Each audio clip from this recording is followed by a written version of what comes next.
일단 기본적으로 가장 저희가 메인이 될 카드뉴스랑 SNS 마케팅에 대해서 조금 이야기를 나눌 건데요. 사실 제가 다음 주부터 카드뉴스를 2주 동안 만들고 이제 3주 뒤에 2주 동안 영상을 제작을 할 거예요. 근데 사실 2주 안에 영상을 제작한다는 게 이제 여기서 영상을 제작해 보신 분이 제가 봤을 때 한 2분, 3분 정도 계실 것 같은데, 제가 수업을 지난번에 했을 때 들었던 학생까지 포함하면 한 8명 정도 될 것 같은데, 2주 안에 영상을 만드는 건 무리예요, 여러분. 절대 불가능해요.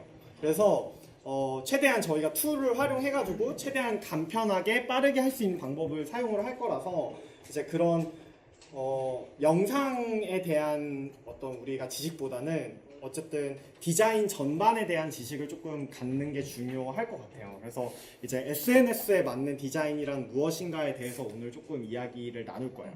그래서 일단 카드뉴스라는 어떤 카테고리 안에서 생각을 해보면요, 사실 왜 카드뉴스를 해야 하고 어떻게 하면 카드뉴스를 잘 만들 수 있을까가 사실 핵심인 거잖아요. 결국엔 Why와 How가 가장 핵심이 되는 파트일 거예요. 근데 이제 이게 문제가 하나가 생기는 건데, 이제 여기서 문제가 생기는 건데, 여러분들은 어쨌든 기획자들이잖아요. 몇 분을 제외하고서는 디자이너가 아니라 기획자라서 기획자의 마인드에서 바라보는 잘 만든 카드뉴스와 카드뉴스를 왜 만들어야 하는지와 디자이너가 바라보는 잘 만든 카드뉴스와 카드뉴스를 왜 만들어야 하는지가 살짝 다를 수 있어요.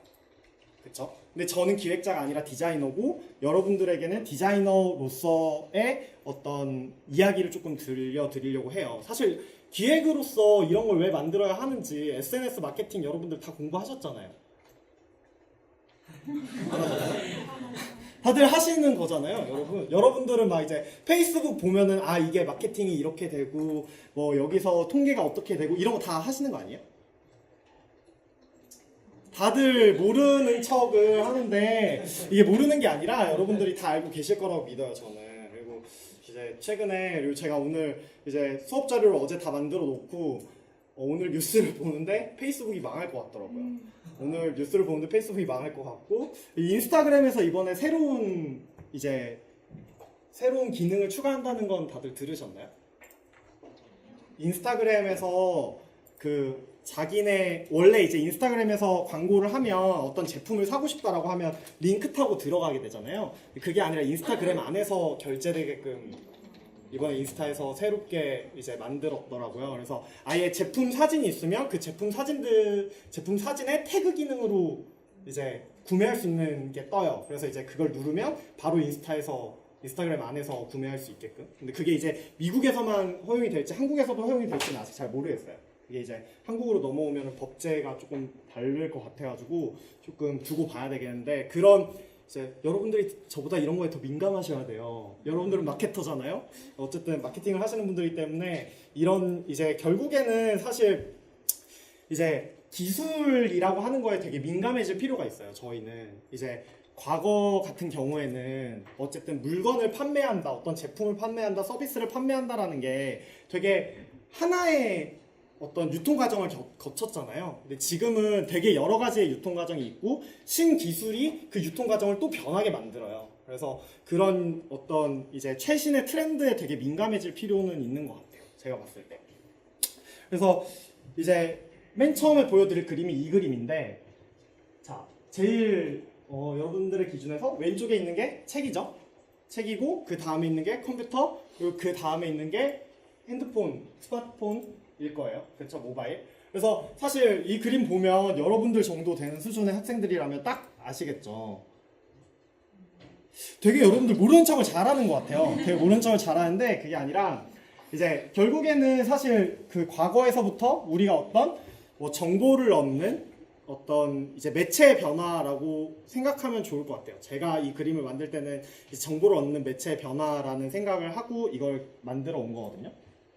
그래서 보시면 맨 처음에 옛날에는 컴퓨터가 없던 시절에는 책이 대부분이었겠죠. 책이 대부분의 정보를 얻는 매체였고, 그러다가 컴퓨터가 이제 나오면서 우리는 인터넷을 하고, 여기서 이제 싸이를 했던 분들은 없죠? 싸이월드를 했던 분들이 많은가요?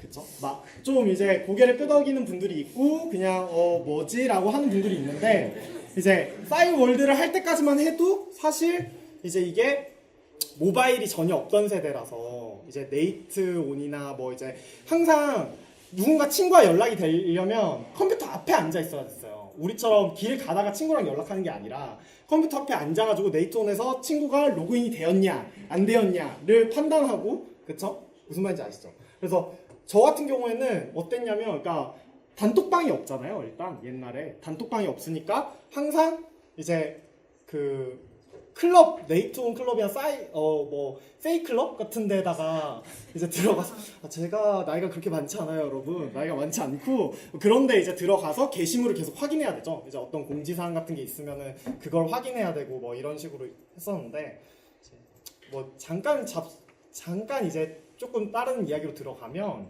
뭐 이제 연극영화과에 그런 게 되게 많았어요. 옛날에 지금은 안 그러고 이제 옛날에 그랬는데 옛날에 뭐 이제 예를 들어서 다음날 콜이 아침 9시다 라고 하면 이제 그땐 단톡방이 없으니까 다음날 아침 9시 콜입니다 이렇게 할 수가 없잖아요. 그래서 이제 옛날에는 항상 네이트 클럽 같은 데 들어와가지고 밤 12시부터 계속 확인을 해야 돼요.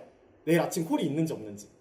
그래서 만약에 콜이 떴다 그러면 이제 전체한테 이제 제일 저학번 애들한테 전체 연락을 다 돌려요. 비상 연락만 하고 누가 누구에게 연락을 해야 되고 이래가지고 다음날 아침 9시에 콜이 당하는 뭐 그런 문화가 있었는데 요즘은 많이 사라졌죠. 그래서 그때는 되게 우리가 이렇게까지 정보를 많이 얻지는 않았잖아요. 항상 이제 쌍방향성도 좀 아니었던 것 같고 쌍방향이긴 하지만 이제 약간 그게 완벽한 쌍방향은 아니었죠. 실시간으로 쌍방향은 아니었으니까. 그래서 이제 스마트폰이 나오고 나서 그때부터 모든 게 다 달라지기 시작해요. 저는 이 스마트폰 다음이 이제 또 무언가가 될 수 있겠다라는 생각을 하고 있는 사람이긴 한데 그래서 모바일 환경에서는 이제 결국에는 이런 디자이너로서 바라봤을 때는 이런 특징들이 있는 것 같아요.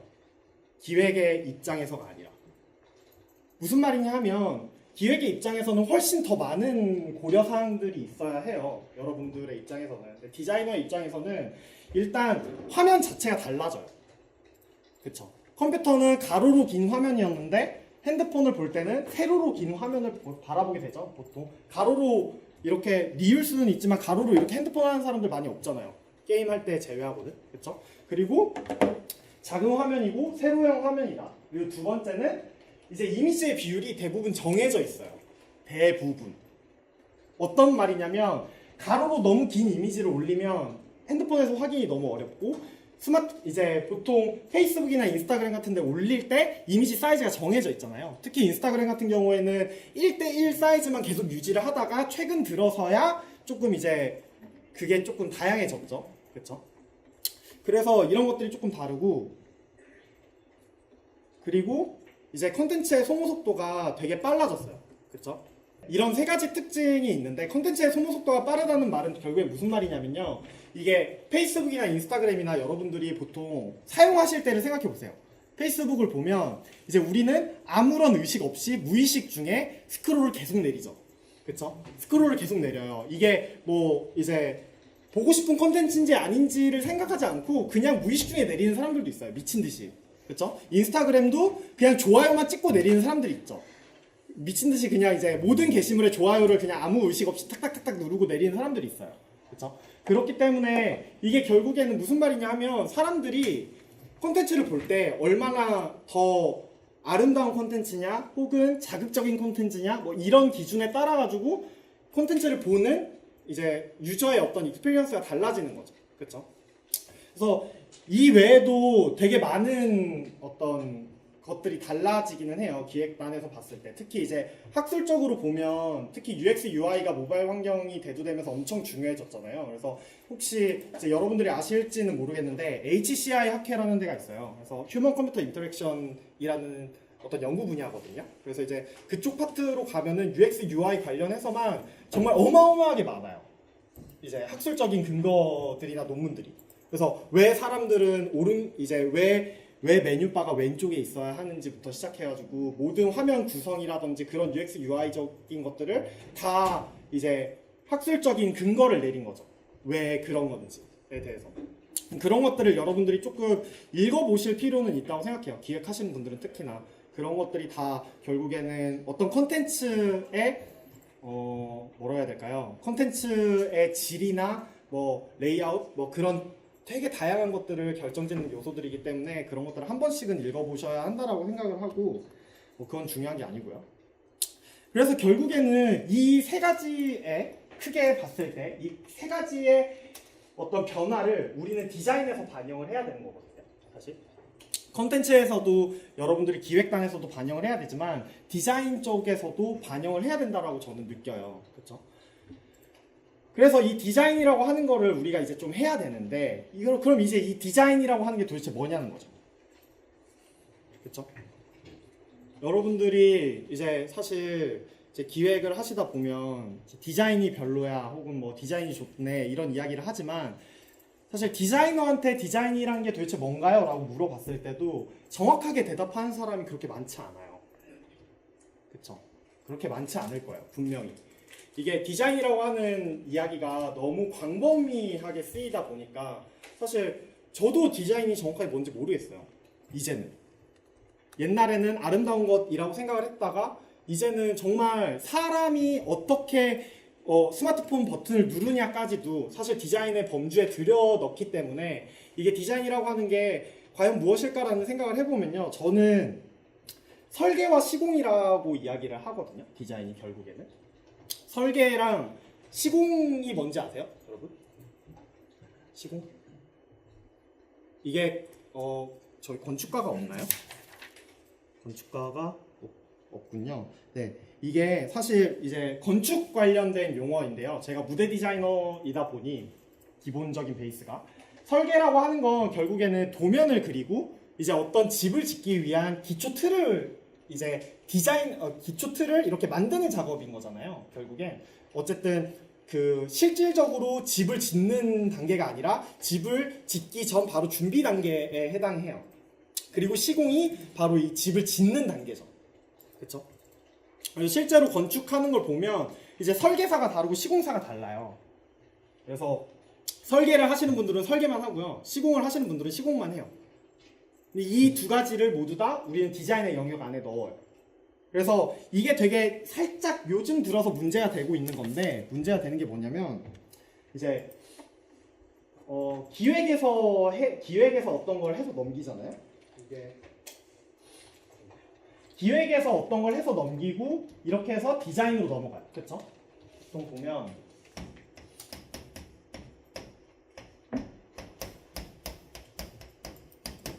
이게 저희가 사실 카드뉴스를 만드는 수업인데 이게 계속 이제 UI, UX 쪽으로 빠져요. 여러분 수업을 하다 보면. 왜냐면 제가 여러분들에게 좀 더 많은 걸 알려드리고 싶다 보니 이거는 이제 그냥 컨텐츠를 만드는 문제가 아니라 우리가 어플리케이션을 만든다든지 뭐 그냥 어떤 기기를 만든다든지 모든 분야에 해당하는 이야기이기는 해요. 사실. 그래서 기획이 디자이너에게 뭔가를 넘길 때 기획이 어디까지를 해야 되냐는 거예요. 요즘 논란이 되고 있는 게. 어디까지 해야 된다고 생각하세요? 한국에서는 어떻게 하는지 아세요? 한국의 많은 이제 IT 기업들이 여러분들 파워포인트로 이런 거 해보신 적 있어요? 파워포인트로 프레임워크 짜는 거예요. 이런 식으로. 여기에서 이 버튼을 누르면 이렇게 갑니다. 여기서 이 버튼을 누르면 이렇게 가요. 이런 것들을 기획단에서 해요. 그쵸? 이게 제가 봤을 때는 얘가 어디에 해당해요? 설계에 해당해요. 그쵸? 그러니까 디자인의 영역에 있는 어느 정도까지의 범위를 기획이 한국에서는 해요. 근데 만약에 이제 외국에서 이렇게 하잖아요? 이걸 기획이 외국에서 한다? 그러면 어떻게 되는 줄 아세요? 예전에 실제로 저도 이건 들은 이야기예요. 제가 당했다는 게 아니라 저 들은 이야기인데 한 번은 이제 국내에서 되게 굴지의 되게 유명한 IT 기업 이제 N사에서 이제 디자인을 하시던 분이 이제 그 외국계 기업에 들어간 거죠. 외국계 기업에 들어가가지고 외국계 기업 G사에 들어갔대요. 그래서 저는 제 앞자리만 이야기했어요. 그래서 이제 G사에 들어갔는데 이제 이런 식으로 한 거죠. 기획 이제 맨 처음에 이제 G사에 들어가지고 엄청 막 열심히 하니까 막 내가 진짜 열심히 해가지고 여기서 성공한다 막 이런 느낌으로 기획서를 거의 막 한 몇십 장을 써서 간 거예요. 이런 프레임워크를 정말 열심히 어떤 한 서비스에 대해서. 그랬더니 이제 수석 디자이너한테 가져가가지고 우리 이번 기획에 이제 어떤 기획안입니다 라고 해가지고 넘겼더니 그러니까 뭐라는 줄 알아요? 수석 디자이너가 종이를 던지면서 이걸 네가 왜 해? 라고 이야기를 했대요. 이 설계 과정 자체를 애초에 디자이너랑 기획자랑 같이 하는 거예요. 해외는 사실. 그래서 UX, UI 디자이너가 따로 있고, 근데 사실 제가 생각했을 때는 제가 맨 처음 그 이야기를 들었을 때는 과연 이게 한국의 방식이 맞나? 해외 방식이 맞나? 라는 거에 대해서 제가 조금 판단을 못 하겠더라고요. 왜냐면 저는 어쨌든 저도 한국에서 디자인을 계속 했던 사람이기 때문에 사실 디자이너가 굳이 이런 위치까지 다 결정을 해야 맞는 건가? 라는 생각이 들었어요. 맨 처음에는. 왜냐면 사실 이 위치나 아니면 어떤 콘텐츠가 들어가야 한다라고 하는 것들은 사실 기획단에서도 충분히 고려할 수 있는 거잖아요. 저는 이제 디자이너기 때문에 이걸 어떻게 아름답게 포장할 거냐. 위치는 여기에 두고 그러면 내가 이거를 아이콘 크기를 크게 만들 건지 작게 만들 건지 어떻게 더 눈에 띄게 만들 건지 이런 것들을 고민해야 되는 게 아닐까라는 생각도 들었었어요. 실제로. 그래서 저는 아직 그 답을 찾지를 못했어요. 아직까지는. 그래서 사실 제가 그래서 이 설계의 단계를 디자인의 영역일 수도 있다라고 하는 게 바로 그런 이유 때문인 것 같아요. 이거는 사실 고민해 봐야 되는 문제고 누군가 명확하게 답을 내릴 수도 없는 문제이기 때문에 그래서 설계라는 단계가 여기에 있고 그리고 시공이라고 하는 단계가 있죠. 이게 마찬가지로 카드 뉴스를 만들 때도 똑같거든요. 카드 뉴스를 만들 때 여러분들이 어떤 프로세스를 거치게 될 것 같아요? 카드 뉴스를 만들 때 맨 처음에 타겟을 지정하겠죠. 타겟을 지정하고 어떤 컨셉으로 갈 건지, 그쵸? 어떤 컨셉으로 갈 건지를 정할 거고, 그리고 디자인에 들어가겠죠. 그쵸? 시나리오를 짜고, 그리고 디자인에 들어가요. 이렇게 한 4가지 스텝 정도가 있을 거예요. 그리고 뭐 마지막에 이제 완성을 하고 피드백을 받는 5가지 정도를 생각하면 되실 텐데, 거기에서 결국에는 설계 단계가 그 타겟 분석과 그 다음에 어떤 컨셉 도출의 단계겠죠. 그리고 시공 과정이 이제 시나리오를 짜고 디자인을 하는 과정일 거예요. 그렇죠? 그래서 이게 카드 뉴스를 만들거나 뭐 영상을 만들거나 다 똑같이 들어가는 과정이에요. 그래서 이거를 이제 저희 카드 뉴스에 이렇게 들어와서 보자면 결국에는 설계는 플랜이라고 영어로 하거든요. 그래서 플랜이라고 하면 이게 결국에는 사람의 시선이 있잖아요. 사람의 시선이 있으면 사람이 핸드폰을 보는 시선 혹은 모니터를 보는 시선에서 그 시선에 따라 가지고 정렬이나 배치를 하는 걸 의미해요. 설계가 디자이너 관점에서는. 그렇죠? 그 전 앞 단계 어떤 시나리오를 짜는 단계도 분명히 설계의 파트에 들어갈 수도 있겠지만 그래서 이게 가장 기본적인 설계인데 그래서 여러분들이 레이아웃에 대한 이해가 있어야 되고요. 그리고 그리드에 대한 이해가 있어야 되고 그리고 밑에 보면 컨셉 디자인 요소 컬러라고 되어 있는데 디자인 요소에 어떤 식의 뭐 어떤 박스를 쓸 건지 선을 쓸 건지 원을 쓸 건지 그림을 쓸 건지 사진을 쓸 건지 그런 것들이 다 들어가는 거죠. 그렇죠? 그리고 컬러에 대한 이해도 있어야 되고 이게 사실 제가 이제 항상 이런 비디자이너 전공생들에게 이제 이런 수업을 할 때마다 항상 드는 괴리감이 있어요. 어떤 괴리감이 드냐면 이거를 사실 디자이너가 해야 맞는 건데 이게 기획이 이런 것까지 알아야 될까라는 생각이 들긴 들거든요. 여러분들이 이제 제가 수업을 하다 보면 제가 알아야 된다고 하는 게 너무 많으니까 여러분들이 이제 점점 표정이 굳어가는 게 보여요.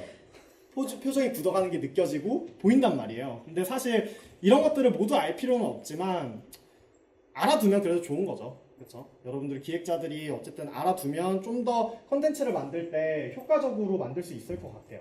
그래서 사실 여러분들이 얼만큼 아느냐가 이제 결국에는 저렇게 좋은 디자인이냐 아니냐를 판가름할 수 있는 기준이 될 수 있기 때문에 나중에 추후에 저와 함께 타일에 대해서 정확하게 알아볼 때 이런 이야기들도 분명히 할 거예요. 더. 그래서 오늘은 살짝 이제 맛보기로 들어갈 건데, 자, 이게 결국에는 사람의 시선이에요. 얘가. 이게 되게 오래된 자료거든요. 이게 뭐냐면 10표 추적 검사라고 하는 걸 한 거예요. 학술적으로. 그래서 보시면 웹페이지잖아요. 이게 스마트폰에선 또 달라요, 여러분.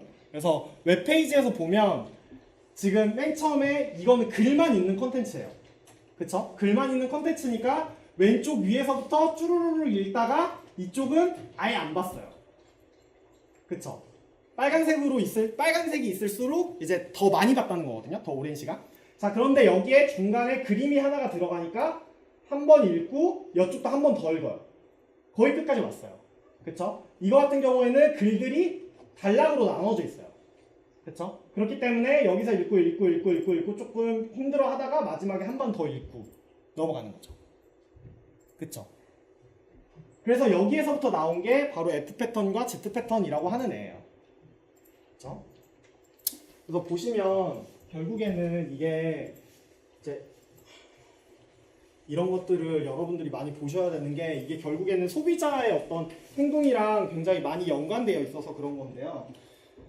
F 패턴은 결국엔 뭐냐면 디자인을 할 때 지금 왼쪽에 보이는 게 F 패턴이거든요. F 패턴대로 디자인을 한 거예요. 그래서 여기에서 사진이 하나가 있고 글이 있고 그 다음 오른쪽에 뭔가가 있고요. 다시 넘어와서 사진 보고 글 보고 넘어가고 사진 보고 글 보고 그래서 F예요. F자 모양으로 생겼죠.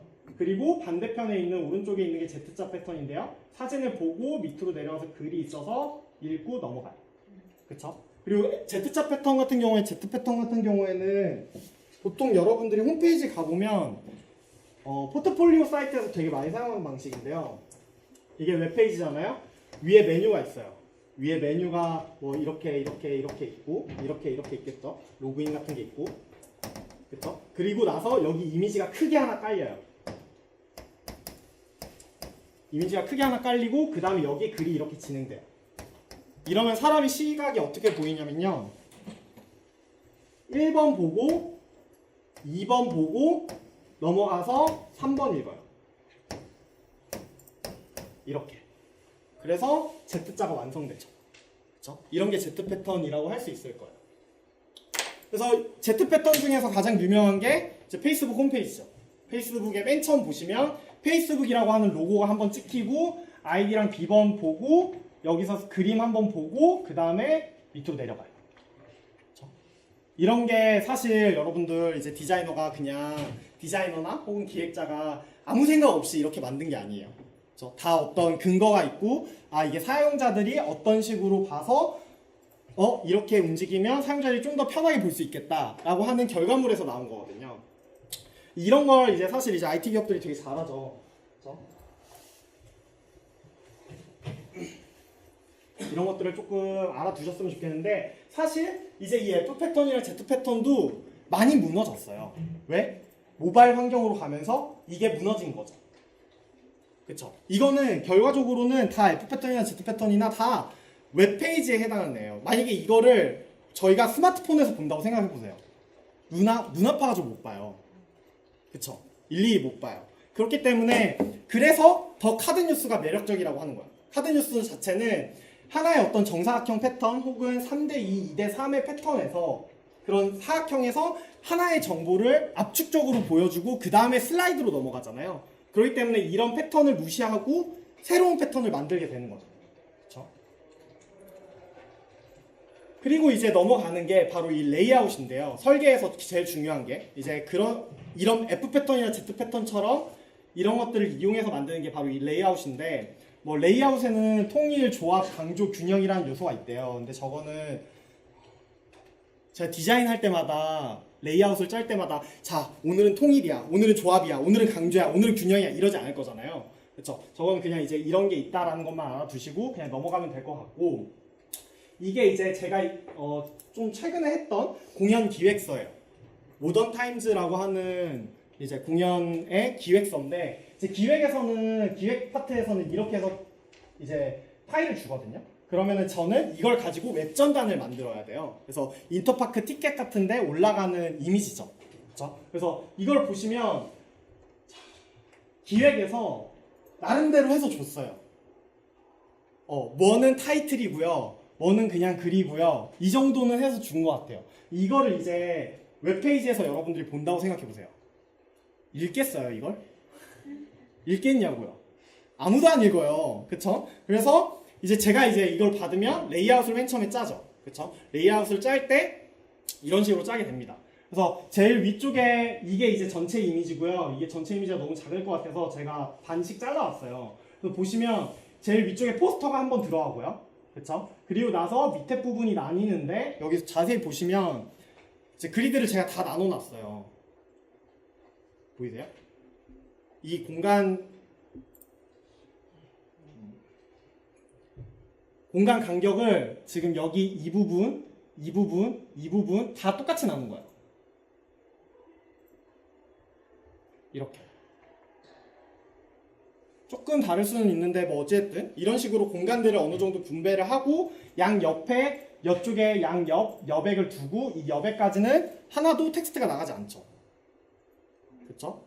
이쪽 여백에는 텍스트가 하나도 안 나가게끔 설정했어요. 반대편도 마찬가지. 그리고 나서 이쪽 이제 기획자분의 어떤 취향에 맞춰서 기획자분이 굉장히 중앙 정렬을 굉장히 좋아하시는 분이어가지고 이제 중앙 정렬을 기본으로 베이스로 해서 이제 작업을 했죠. 그렇죠? 이렇게 작업을 다 해놓고 텍스트를 다 올려놓고 그런 다음에 이제 무엇을 들어갈까요? 여기까지가 설계 과정이라면 그 다음에가 시공의 과정인 거예요. 그렇죠?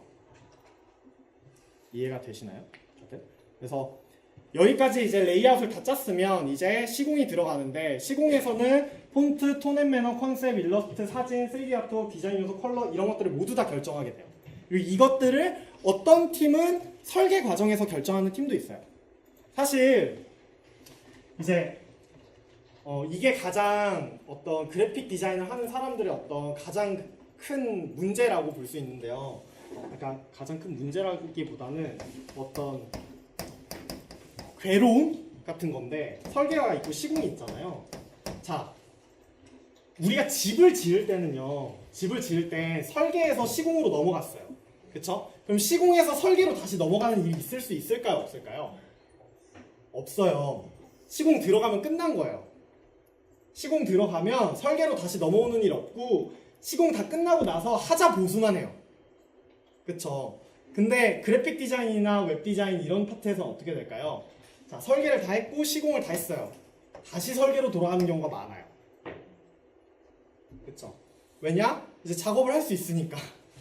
집은 한번 만들면 끝이지만 이제 그래픽 작업은 계속 이제 수정이 원활하기 때문에 이 과정에서 계속 피드백이 돌고 도는 거예요. 그쵸? 그렇기 때문에 이제 이런 작업들도 결국에는 설계 과정에서도 하고 그리고 이 작업이 끝난 이후에도 다시 설계로 돌아가는 경우도 많아요. 톤 앤 매너에 맞췄는데 내가 이거 일러스트나 사진이 들어가야 될 것 같은데 사진 들여놓고 보니까 레이아웃이 좀 잘못된 것 같아. 그럼 레이아웃부터 다시 짜는 거야. 이런 식으로 계속 수정이 들어가게 되고요. 그래서 이런 것들을 이제 여기서 만약에 저 같은 경우에는 이 컨텐츠 같은 경우에는 애초에 한번 공연을 해봤던 컨텐츠이기 때문에 사진 자료가 많았어요. 그래서 이제 이 빈 공간들한테 사진을 좀 넣어야겠다 라고 결정을 했고요. 톤 앤 매너 같은 경우에는 애초에 조명을 블루를 많이 쓴다고 했기 때문에 블루에 컬러를 넣어야겠다. 그런 어떤 이제 톤 앤 매너들이 나오는 거죠. 그렇죠? 그리고 나서 이런 식으로 변경이 돼요. 그렇죠? 이런 식으로 변경이 돼서요. 지금 밑에 이쪽에 보시면 자, 이렇게 해서 웹에서 볼 때나 이제 핸드폰에서 볼 때나 인터파크에서 이렇게 내릴 수 있게 나오는 거죠. 그렇죠? 이렇게 해서 나올 수 있게 나뉘고요. 그리고 이거를 제가 이제 어떤 인스타그램이나 페이스북에서 사용할 수 있도록 4단계로 나눠서 줘요. 이렇게.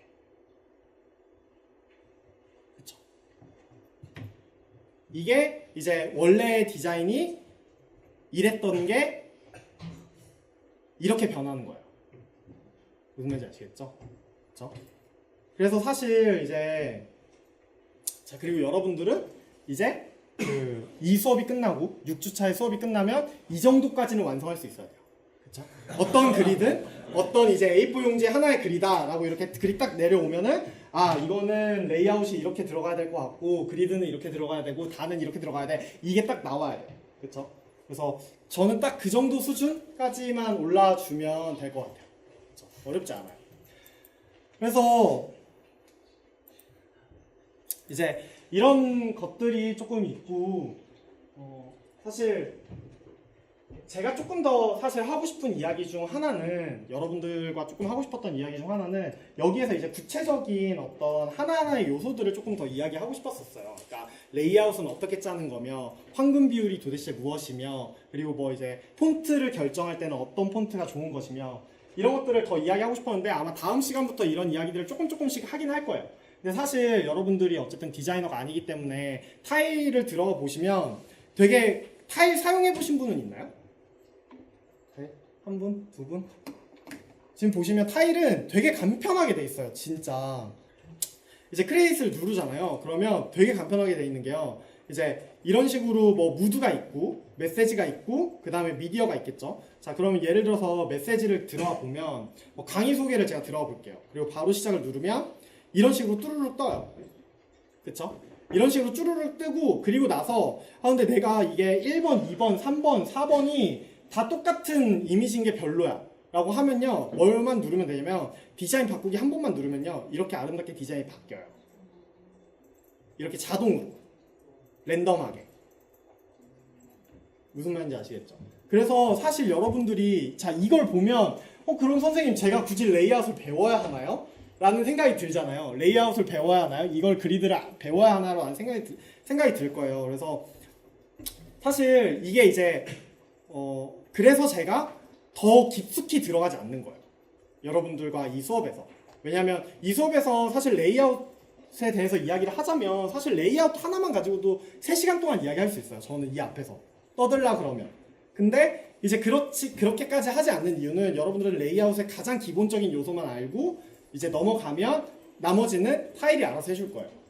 그렇죠? 그렇기 때문에 거기까지는 아실 필요가 없을 것 같고, 그래서 죄송해요. 자, 보시면 결국엔 여러분들이 그래서 끝까지 알아야 되는 건 이런 이미지들의 처리 방식 같은 거를 조금 더 나중에 이야기를 할 거고요. 그리고 뭐 이미지 처리 방식 보면은 지금 보시면 여러분들 이런 게 되게 궁금하지 않아요? 지금 보면 제가 이거 포스터도 제가 디자인을 하긴 했는데 보시면 포스터의 나머지 부분은 블랙이고 얘네 둘만 컬러예요. 그런 작업 방식들, 이런 거는 사실 타일에서 안 되는 거잖아요.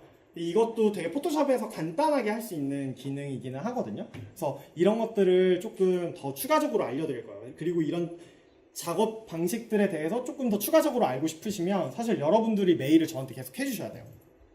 앞으로 제가 이제 오늘 내일쯤에 메일을 보내드릴 건데, 메일을 보내드리면 여러분들이 제 메일로 이제 저는 이런 이미지를 만들고 싶은데 이걸 어떻게 하는지 모르겠다 라고 보내주시면 제가 피드백을 즉각까지는 아니겠지만 어쨌든 최대한 빠른 시일 내로 드릴 거예요.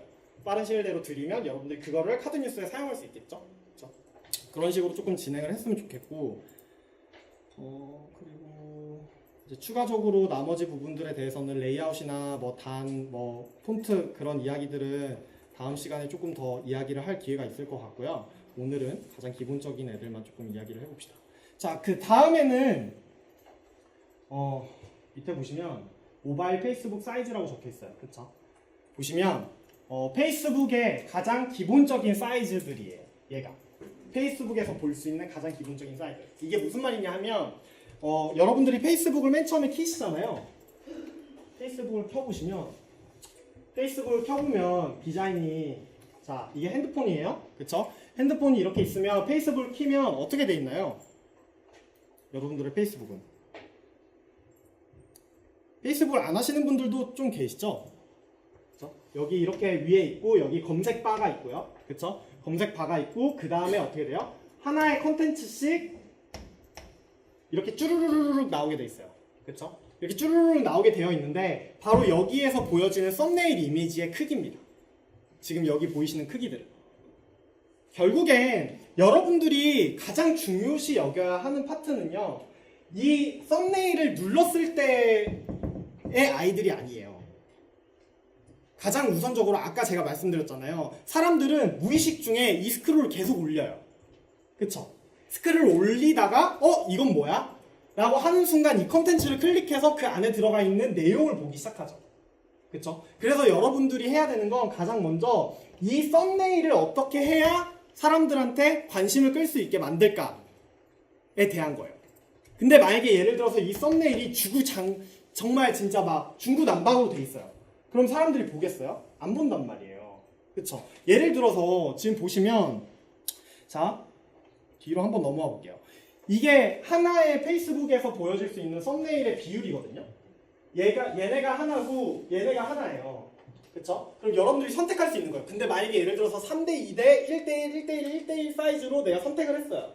그쵸? 그런데 이미지는 예를 들어서 여러분들이 만든 이미지는 다 1대1인 거예요.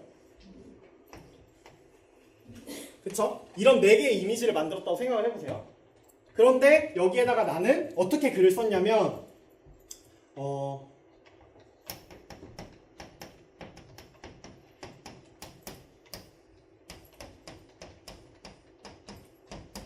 이라고 적은 거예요.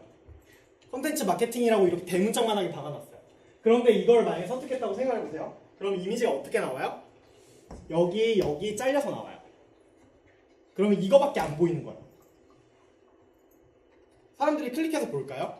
물론 뭔가 정말 여러분들이 진짜 고도의 전략으로 이게 뭔가 글씨가 안 보이는 걸 이용해가지고 사람들의 궁금증을 유발하겠다 이런 천재적인 발상을 한 거라면 모르겠어요. 사실 진짜 정말 천재적인 발상을 했다면, 그리고 콘텐츠가 정말 좋다면. 하지만 대부분의 사람들은 이렇게 잘려 있잖아요. 이건 뭐야? 라고 하면서 넘길 거예요. 분명히. 저는 그래요. 기본적으로. 물론 다른 사람들은 또 모르겠지만 이게 사실 일반화긴 하지만, 그래서 어찌됐든 이런 비율에 대한 정확한 정의가 필요해요. 여러분들이. 그래서 얘네 두 개가 이제 페이스북에서 보여지는 가장 기본적인 썸네일이고요. 그리고 두 번째로는 이런 애가 있죠. 그쵸? 2대3, 2대3, 2대3이 있고 1대1, 1대1, 1대1, 1대1이 있어요. 그쵸? 그리고 이 1대1 비율을 이용해가지고 되게 재미난 것들을 많이 하죠. 어떤 건지 아세요?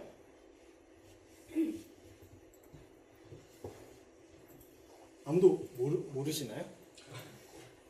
아니잖아요, 여러분. 보시면 1대1 비율로 만약에 사진을 만들면 어떤 게 가능해요?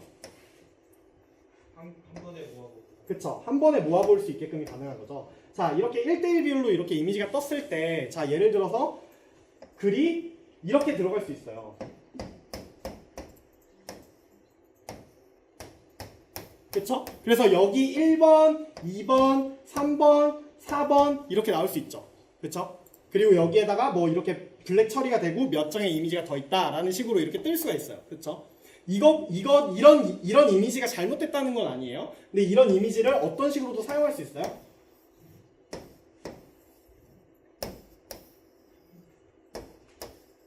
이 칸이 되게 좁기 때문에, 이 칸이 되게 좁아서 전체 글을 이렇게 쓰는 거예요.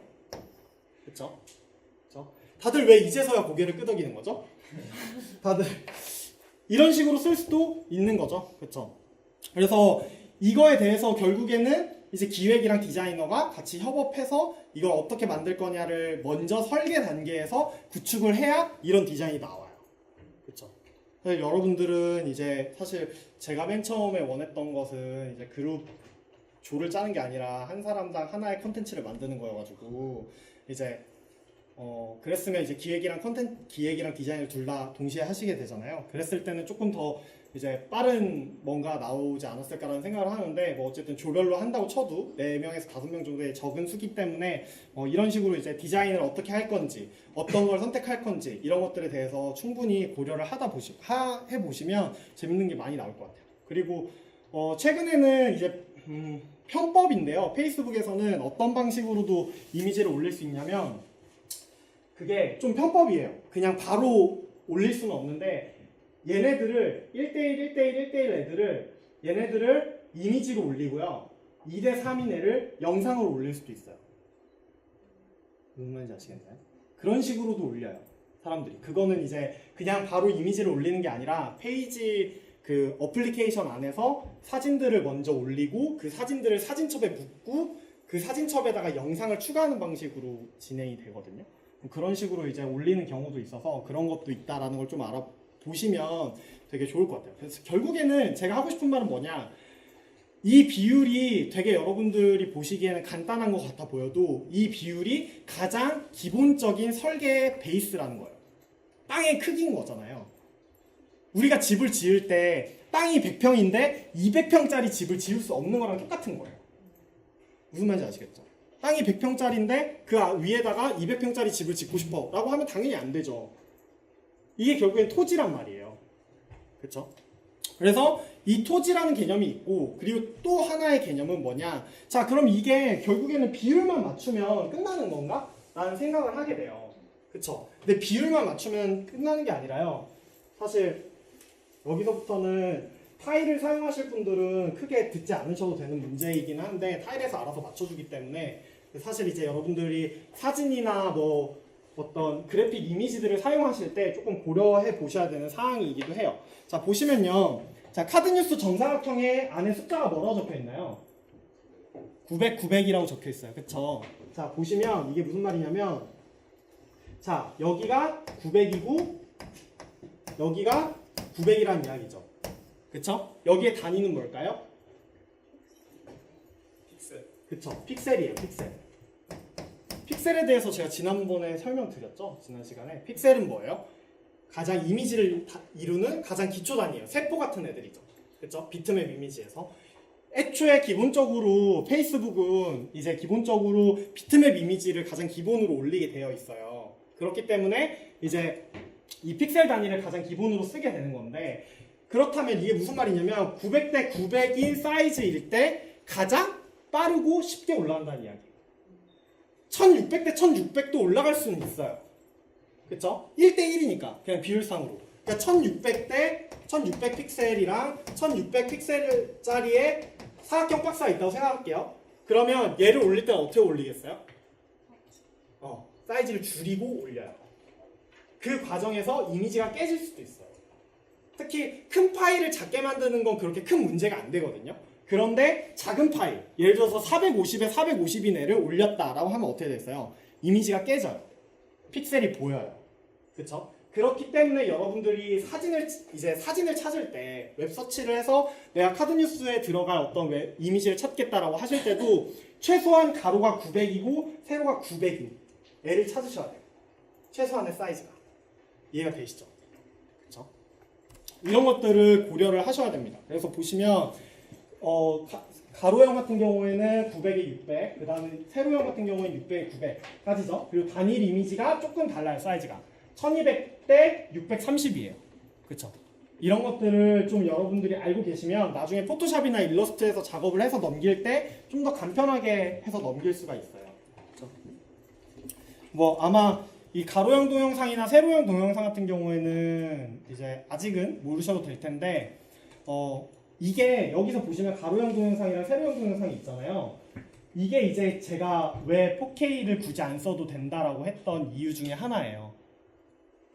4K로 영상을 찍게 되면 여러분들이 항상 요즘 4K, UHD 들어가지고 아시겠지만 4K로 영상을 찍는다고 해도 동영상 픽셀 사이즈는 1280에 720으로 고정이에요. 그러니까 페이스북에서 알아서 줄여요.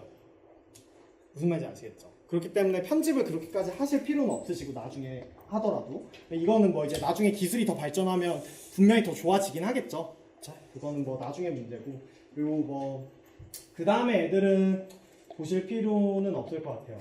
링크 썸네일이나 페이지 커버 이미지나 뭐 이런 것들은 보실 필요는 많이 없을 것 같고, 그래서 이제 3대2, 1대1, 2대3, 1대1이라는 애들이 있고요. 마찬가지로 2대3, 2대3, 2대3이라는 애가 있고 1대1, 1대1이라는 애들이 있죠. 그렇죠? 자, 반대로 그러면 모바일 인스타그램 사이즈예요. 그렇죠? 인스타그램 사이즈인데 인스타그램 사이즈는 어때요? 되게 간편하죠? 정사각형 이미지가 가장 기본이 되는 거예요. 근데 이미지 사이즈가 어때요? 좀 더 커져요.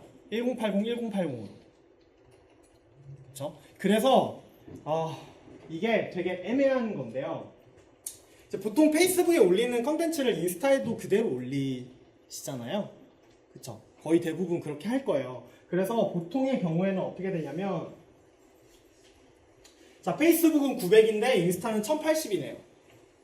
달라요. 그쵸? 가로 세로의 크기가. 그래서 보통은 인스타그램 사이즈로 보통 작업을 많이 해요. 요즘은. 최근에는. 왜냐면 900이랑 1080은 사실 그렇게 큰 차이가 없어서 픽셀이 깨지지는 않아요. 근데 이게 이제 어떤 디자이너의 자존심 같은 거. 약간 이제 그 현미경 단위로 보는 디자이너의 눈 앞에서는 900에서 1080으로 늘리는 것도 싫다라고 하는 디자이너들이 분명히 있어요. 그래서 이제 1080으로 보통 작업을 하고 그리고 나서 900으로 다운그레이드 하는 경우가 많아요.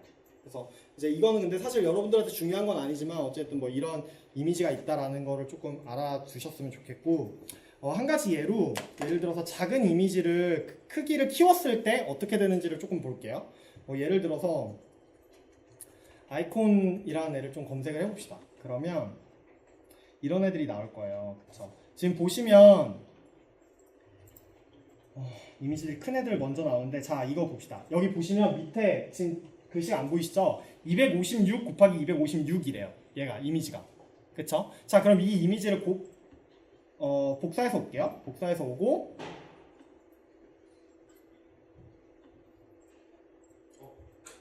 잠시만요. 스케치였어가지고 아까 무대 스케치라 지워도 됩니다.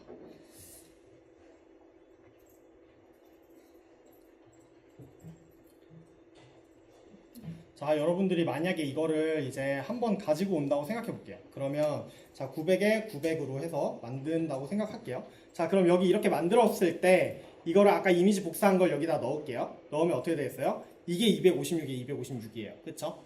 그쵸? 그리고 나서 이거를 크기를 키우면 어떻게 돼요? 깨집니다. 그쵸? 지금 여러분들이 보시기에 이거 뭐 별로 안 깨지는데요? 라고 생각하실 수는 있겠지만 이거를 한 번만 이렇게 확대를 해도요. 지금 이 부분 보이세요? 이렇게 깨지는 현상이 나타나게 돼요. 이 부분. 그쵸? 이 부분. 이런 것들. 이런 것들이 사실 되게 광범위하게 쓰이더라고요. 생각보다. 이런 이미지들이. 근데 저는 디자이너 입장에서는 이제 이런 이미지를 볼 때마다 어떤 스크린을 내려치고 싶은 그런 욕구가 생기거든요. 사실. 진짜로. 근데 사실 보면은 이제 되게 많은 분들이 이렇게 사용을 하세요. 어쩔 수 없는 건 알겠지만. 그래서 이제 제가 조금 이야기하고 싶은 건 어쨌든 본 이미지의 최대 사이즈는 넘지 마시고 이거를 줄이는 건 상관이 없어요. 줄이는 건 어느 정도 줄이는 건 상관이 없지만 너무 키우지는 않았으면 좋겠다라는 거고. 자 그러면 선생님 그러면 만약에 진짜 작은 이미지가 있는데 그걸 진짜 무조건 키워야 돼요 라고 할 경우에는 어떻게 해야 되나요? 라는 질문이 들어올 수 있잖아요. 그럴 때 같은 경우에는 두 가지 방법이 있는데요.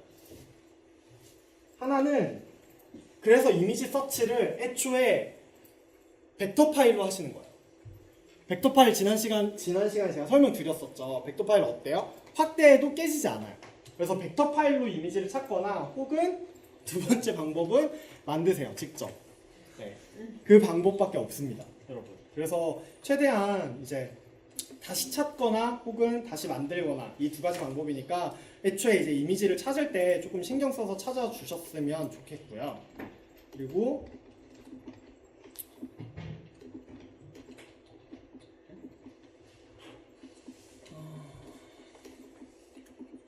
이야기를 이제 이 부분으로 넘어갈 건데 이 부분이 이제 진짜 어떤 디자인의 단계죠. 그렇죠? 아까까지가 이제 좀 약간 위에 부분에 여기까지는 그래도 설계랑 같이 엮여 있어요. 그렇죠? 설계에서 어쨌든 이 이야기를 조금 더 해야 시공으로 넘어갈 때 조금 더 편해요. 근데 이 부분은요, 진짜 시공의 단계예요.